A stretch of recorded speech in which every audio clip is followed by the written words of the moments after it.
जितेश बिहारी कमर डोलाई लेके छौरी तनी ठुमका लगाई लेके छौरी कमर डोलाई लेके छौरी तनी ठुमका लगाई लेके छौरी कि तनिका वॉल्यूम बढ़ाई ले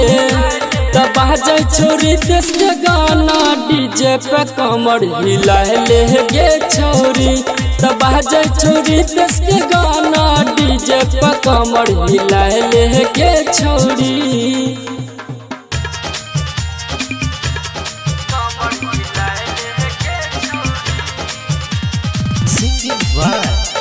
जितेश बिहारी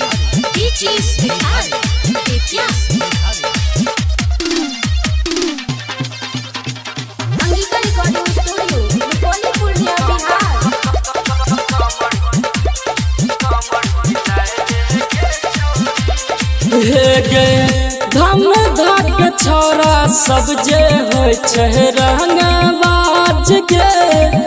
कुकरन के छोरा सब जे ले तो चुम्मा गाल में धम धक छोरा सब जे होय छै रंगबाज के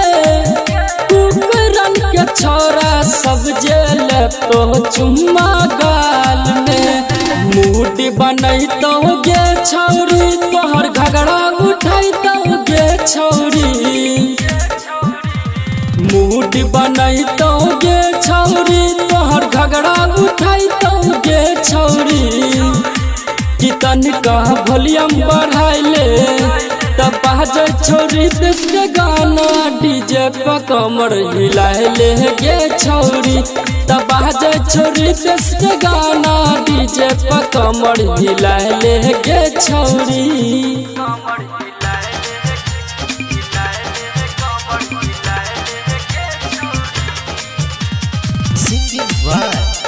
जितेश बिहारी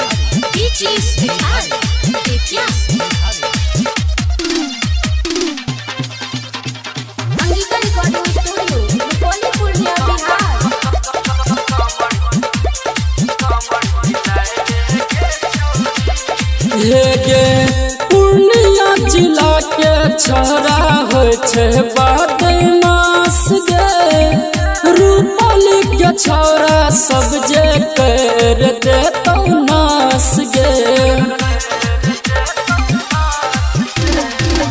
पूर्णिया जिला के छोरा होय छै बदमाश गे रूपली के छोरा सब जे कर देतौ नाश गे कमर डोलाई ले गे छौरी तनी ठुमका लगाई ले गे छौरी कमर डोलाई ले गे छौरी तनी ठुमका लगाई ले गे छौरी कि तनिका वॉल्यूम बढ़ाई ले तब बाजे छोरी देश के गाना डीजे पे कमर हिलाए ले गे छौरी तब बाजे छोरी देश के गाना डीजे पे कमर हिलाए ले गे छौरी। Angika recording studio Rupauli Purnia Bihar.